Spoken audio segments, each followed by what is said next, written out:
পশ্চিমবঙ্গের দ্বিতীয় বৃহত্তম রথযাত্রা অনুষ্ঠিত হয় এই হুগলি জেলার গুট্টিপাড়া মানে আমার গ্রামে।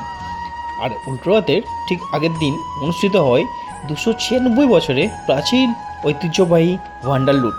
প্রায় 40 কুইন্টাল ওজনের 52টি পদের সুস্বাদু ভোগ মালসায় সাজিয়ে এই লুট উৎসব সম্পন্ন করা হয়।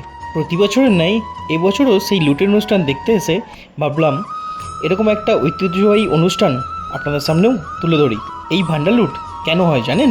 লোককথায় শোনা যায় জগন্নাথ দেব রথে করে মাসির বাড়ি মানে গুন্ডিচা বাটিতে এসে নানা রকম সুস্বাদু ভোগ পেয়ে বৃন্দাবন ফিরে যেতে অস্বীকার করেন। শেষে মা লক্ষ্মী তার স্বামীকে ফিরিয়ে নিয়ে যাবার অনুরোধ করলেও জগন্নাথ দেবের মন ভোলাতে ব্যর্থ হন। এই পরিস্থিতিতে মা লক্ষ্মী রাধা মাধব মানে বৃন্দাবনচন্দ্র আর কৃষ্ণচন্দ্রের কাছে নালিশ জানিয়ে মাসির বাড়ির ভান্ডার লুট করার আর্জি জানান।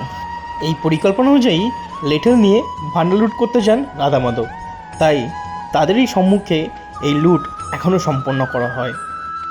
এবছরে অন্যতম আকর্ষণ ছিল মাননীয় মুখ্যমন্ত্রী শ্রী শুভেন্দু অধিকারী মহাশয়ের উপস্থিতি।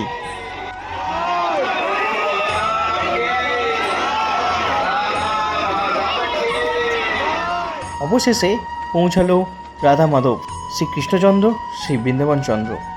অনেকটা কষ্ট করেই মুখ্য দুয়ারের সামনে পৌঁছে গেছিলাম আপনাদের সামনে থেকে ভান্ডার লুট দেখাবো বলে।